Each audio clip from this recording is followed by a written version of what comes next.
Department అధికారి ఒక అతను ఫోన్ చేశాడు, పేర్లు అయితే నేను చెప్పదలుచుకోలేదు ఎందుకంటే బాగుండదు.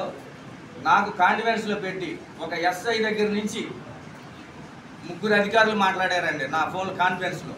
ఎందుకంటే ఆ రోజున అక్కడ నిరసన తెలియజేస్తున్నారు, మా సైడ్ మాకు కాపాడండి, మాకు వాటర్ ట్యాంక్ కావాలని మా గ్రామస్తులందరూ అక్కడ నిరసన తెలియజేస్తున్నారు.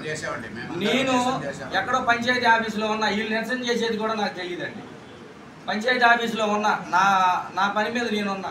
ఫోన్ చేసి నువ్వు ఇమ్మీడియట్గా ఎక్కడ ఉన్నావు అన్నారు, పలానా చోట ఉన్నానని చెప్పాను. చెప్తే కాదు నీ హయాంలోనే జరుగుతుంది ఈ నిరసన మొత్తం, నువ్వు ఇమ్మీడియట్గా ఆగకపోతే అందరి మీద కేసులు కడతా, నీ మీద కేసు కడతా అని బెదిరించడం జరిగిందండి. ఆ నిరసనకి సీతయ్య గారికి ఏ సంబంధం లేదు, బెదిరించడం జరిగిందండి. వెంటనే మళ్ళీ ఇదంతా మళ్ళీ కేసులు ఇదన్నీ మళ్ళీ ఇబ్బంది జరుగుద్దేమో బాబా, అక్కడ ఏదన్నా ఉంటే మీరు ఇమ్మీడియట్గా పక్కకు రండి అని మా వాళ్ళు కొంతమంది ఫోన్ చేస్తే పక్కకు రావడం జరిగిందండి. నేను అదే అధికారికి కూడా చెప్తున్నానండి, చేతులు ఇచ్చి నమస్కరిస్తున్నాను. ఇది మా భూమి, మన గవర్నమెంట్ భూమి, కాపాడే బాధ్యత మన అందరికీ ఉంది.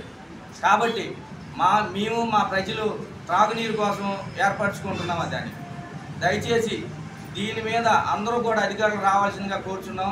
సీఎం గారికి కూడా చెప్తున్నాం, దీని మీద ప్రత్యేకమైన కమిటీ వేసి ఆ సైటు మా అమ్మాపురంలో అదే సైట్ కదండి, చాలా సైట్లోనే ఇలాగే కబ్జాకు గురవుతున్నాయి.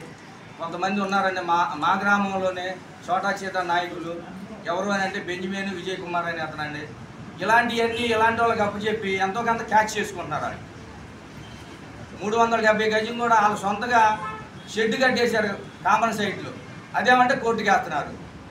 ప్రతి ఒక్కటి కోర్టుకి వేస్తున్నారు, మమ్మల్ని ఇబ్బంది పెడుతున్నారు. కాబట్టి అమ్మాపురం సైట్లన్నిటి మీద కూడా ఒక కమిటీ వేసి ఇదన్నిటిని కాపాడేందుకు కూర్చున్నామంటే అధికారులకు కానీ సీఎం గారికి కానీ. మరిన్ని వీడియోస్ కోసం ఛానల్ ని సబ్స్క్రైబ్ చేయండి. లేటెస్ట్ అప్డేట్స్ కోసం వాట్సాప్ ఛానల్ ని ఫాలో అవ్వండి. అండ్ లింక్ డిస్క్రిప్షన్ లో ఉంది.